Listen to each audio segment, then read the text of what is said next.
This is Jonathan Agger, 5th Pro Boxing Fans, joined by Carl Frampton here at the Tyson Fury against Derek Chisora press conference ahead of Saturday night. Carl, how are you feeling? I'm feeling good. Looking forward to a big event, and yeah, I've been here for quite a while now, 2 hours early for some reason, but I'm doing alright, looking forward to it. It is a big event whenever Tyson Fury fights. It wasn't the opponent many wanted, but as the fight draws closer, what are you feeling towards it? No, I suppose initially when we talked about, everyone had been talking about AJ and possibly Usyk, and I was a wee bit disappointed, if I'm being honest, when the fight was announced. But all things considering, when you look at who was available, there wasn't too many options, and I think it's a good fight. I think it's going to be a better fight than the Dillian Whyte fight, which was a bit of a letdown, wasn't it? In terms of, we thought it's going to be a bit more competitive, but we know what Derek's all about. He loves to fight. I don't think Tyson can move as well as he used to. He doesn't get up on his toes as much, but he can stand and have a fight now, and I think that makes it interesting. But I think it'll be a shootout.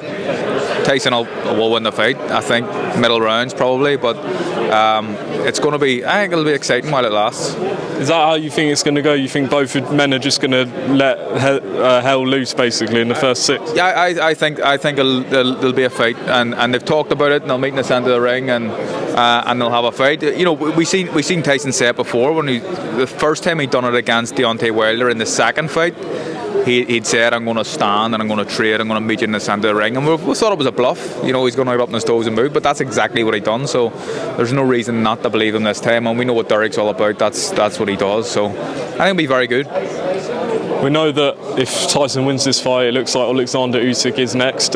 Tyson says he's going to slap him if he sees him ringside. What do you make of that? Do you think it could kick off if he sees him, if Usyk even turns up? No, look, I think the boys have got a lot of respect for each other.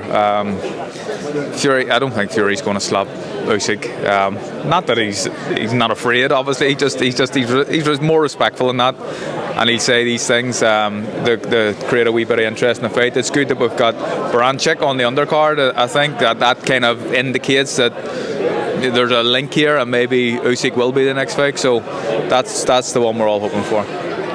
And in your opinion, is Usyk the toughest possible fight out there for Fury?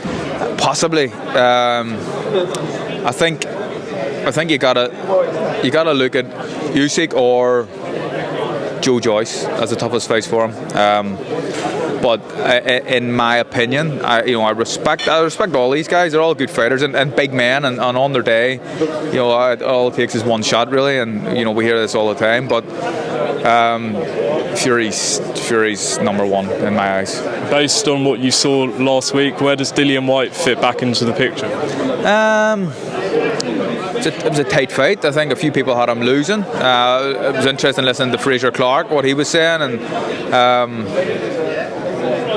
he's thereabouts. He's kind of in that kind of pack chasing the top boys now, you know what I mean? And he had his chance against Tyson, and I think he probably let himself down a wee bit, because he is better than that. It was just a bit of an underwhelming performance, but he needs to get himself back amongst it, and just keep winning really. And just closing off, if Derek Chisora's got any chance of winning this fight, what does he have to do to beat Tyson Fury? He can't beat him on points. He has to knock him out. It's plain and simple. He'll have to have a fight with him. I was going to say he'll have to make Tyson fight, but I think Tyson will stand and have a fight. But and that's why it's exciting for me, because it gives Derek a chance. But in saying that, I just think that Tyson he's cute and clever enough to be able to find a way to win. Carl, thanks for talking to Pro Boxing Fans, and we'll look forward to seeing what actually happens on Saturday night. Thank you.